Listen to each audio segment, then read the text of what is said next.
Kwaba SI Ediban Nimdia News Review, Nimdia News, always the best news in town.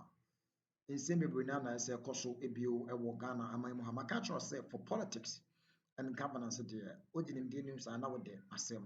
We bring you all news and Ebio Sono Yedi AC, and my own also in Answer Brown, and Musa to me Akabi. Yentian Simbia, AC, whom baby as Susan at the bottom, and so Ebefa. Ghana had politics is about NPP, NDC, and all other political parties are a trenchia. And now what in some say, what now what in some say, now in some be essay. I'm a person, you bet ye a 9.4 second comedian who anum. You bet ye in some no about you be near the adventure and so about. Press out the comment. Everybody said a baby to me, only I can and so dear man before that, no so no subscribe to your channel, no. Name the news, and some all other relevant news if a politics from our Ghana.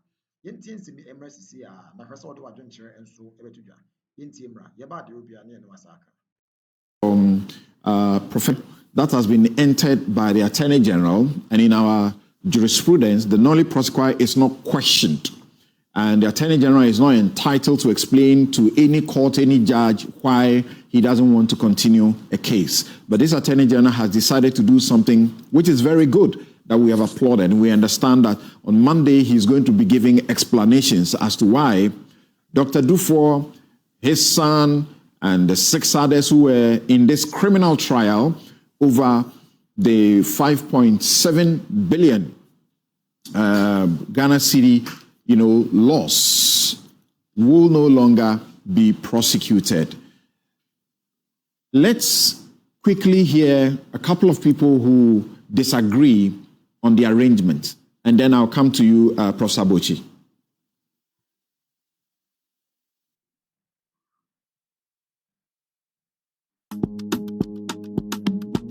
Decision is the right thing to do, and we've said it time ad nauseam that we need to improve our law in respect of non-conviction based asset recovery.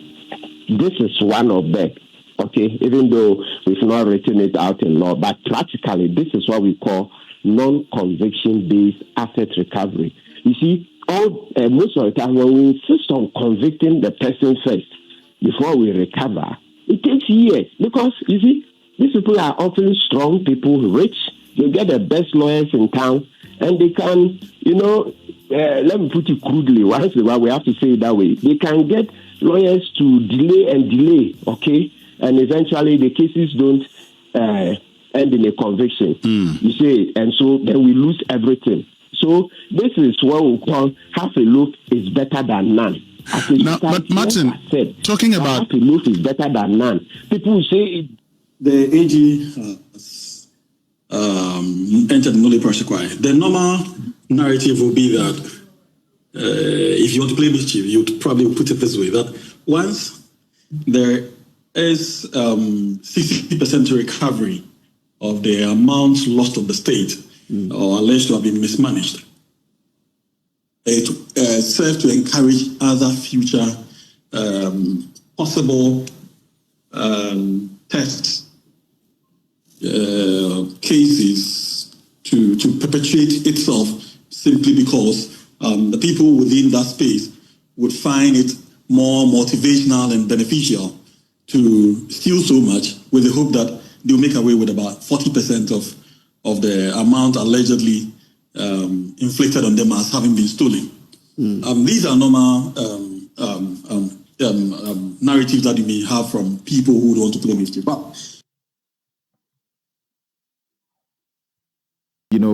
Opposite directions. Let's bring in the professor and hear from him about where he stands. Even though it's controversial to suggest that this is non-conviction based,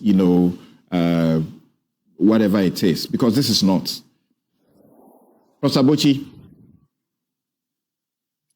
Good morning, Simpson. The reason the two lawyers disagree is precisely because we're in the realm of the exercise of prosecutorial discretion.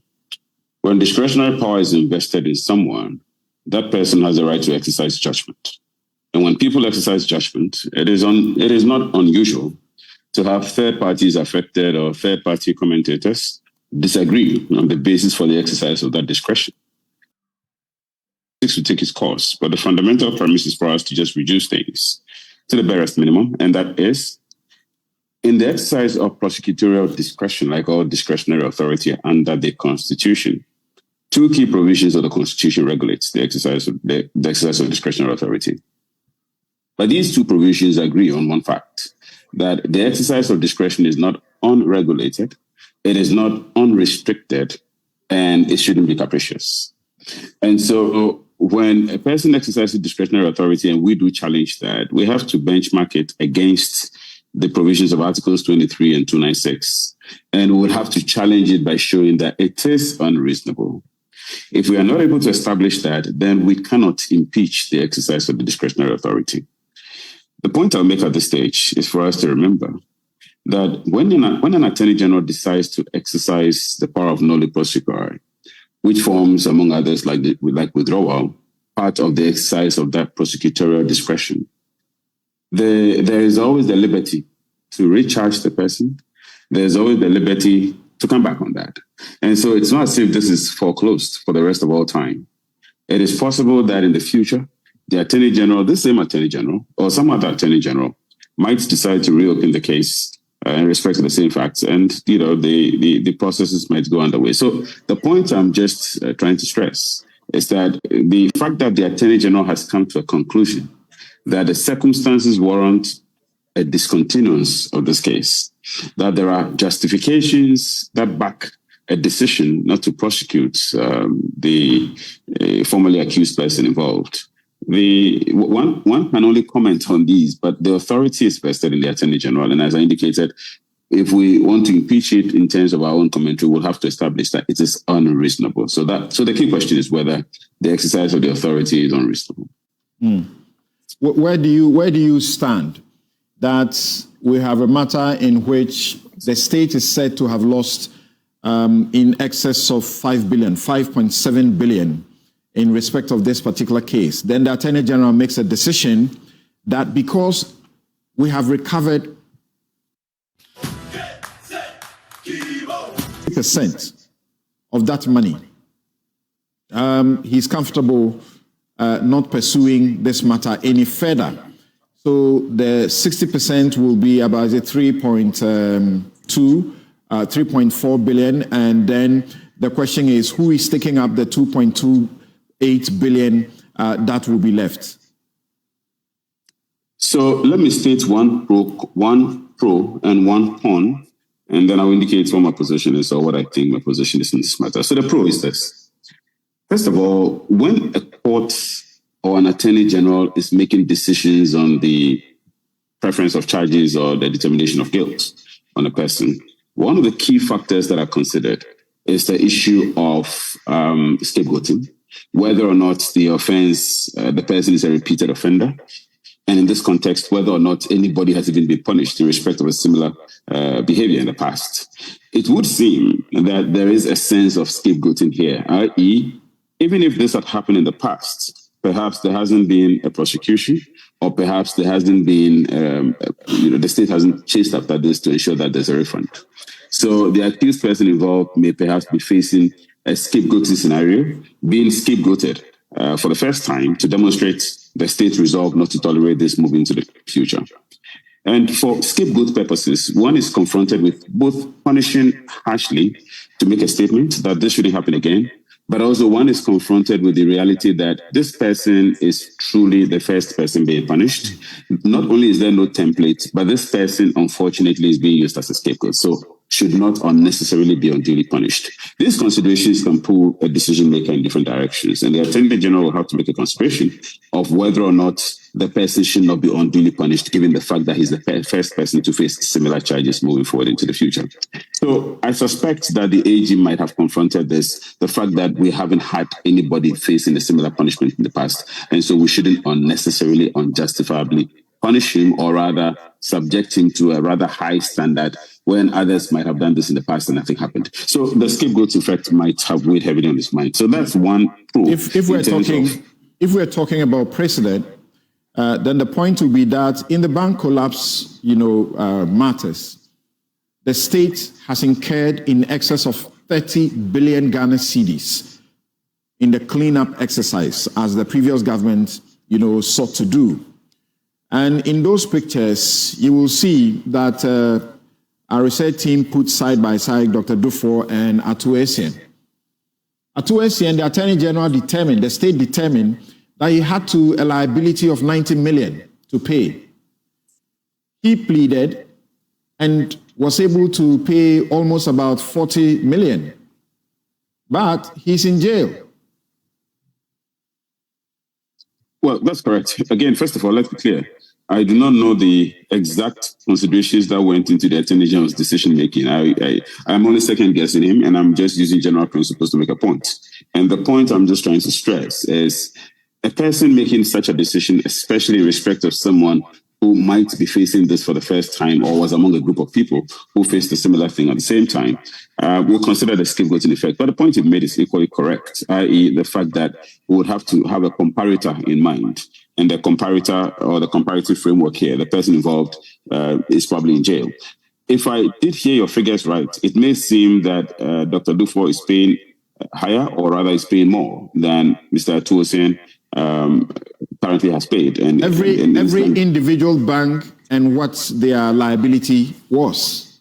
Correct. Out of the total of 420 financial institutions that were affected. Correct. But again, I'm saying again, we are second guessing. But I'm just saying that if one looks at the figures and it seems that the payment being made by Dr. Dufour is proportionately smaller than that of Mr. Adu Boahen, who is in jail, then of course there are questions to be raised, and then of course there are concerns in this case in terms of what exactly the metrics and mechanics in arriving at this determination is vis-a-vis another person who's in jail. The truth of the matter is, in many of these decisions, no two cases are alike.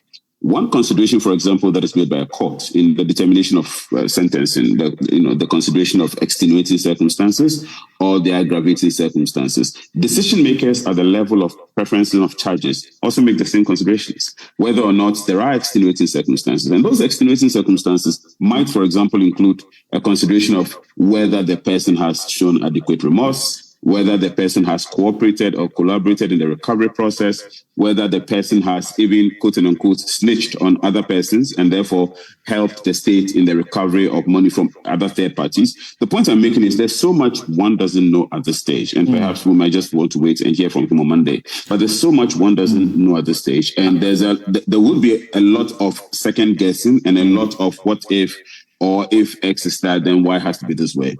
So my point as a taxpayer, with a financial sector recovery levy, which has so far collected some 2.13 billion Ghana cedis, as in, so that we who didn't do anything wrong, me, the taxpayer who did absolutely nothing wrong in the bank collapse, which the state spent in excess of 30 billion, I am being asked to pay for the state's decision to spend that money for the recovery or the revival of the industry. As a taxpayer, how do you feel that this is how the problem is being resolved by the people that were accused, particularly in one bank, of a liability of 5.7 billion? I'm a very unhappy taxpayer in that context, Samson. And there are examples around the world. The too big to fail American scenario. There are examples of how there were consequences and people had to pay certain prices for certain conducts. For example, one of the things that makes me very unhappy is the fact that the people who were at the helm of the regulatory regime in the country at the time, why are we not having answers? These were the people who were supposed to ensure that related party transactions were not only kept to a barest minimum, but in some circumstances just did not happen at all. If you hear some of the stories, it would seem that there were clear cases of fraud. And it does seem that people who were actually paid at the time to ensure that these things did not happen, those persons, I still haven't heard any charges being preferred against anybody, and I'll be happy to be corrected. You're right. Nobody nobody is standing trial as a regulator or involved in the regulatory exercise over the bank collapse. In some regimes, you will actually hear cases of regulatory complicity because these shouldn't happen. Now, apart from the regulatory issue. And Prof. Abochi, just a second. In fact, a former, deputy governor, who is now the governor of the Bank of Ghana, was to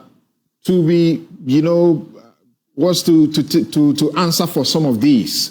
But as we know, he was also let off on the basis that by an examination of the processes or the docket, there has been an advice that he was not liable or something. So he is now back as the governor of the Bank of Ghana.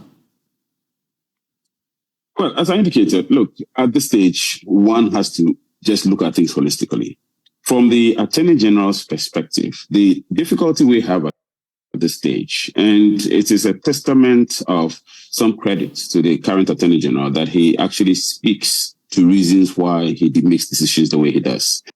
The truth of the matter is that law allows the Attorney General to make decisions without explanations. And so we would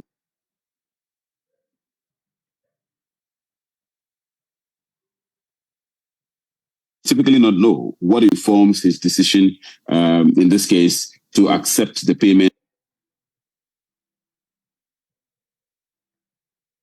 and bring matters to a close. We will not know the reasons for that. But as I indicated, the justification, or one justification that one might proffer, is the extenuating circumstance of the cooperation of the parties involved. If a party who is being charged or who has been charged provides sufficient evidence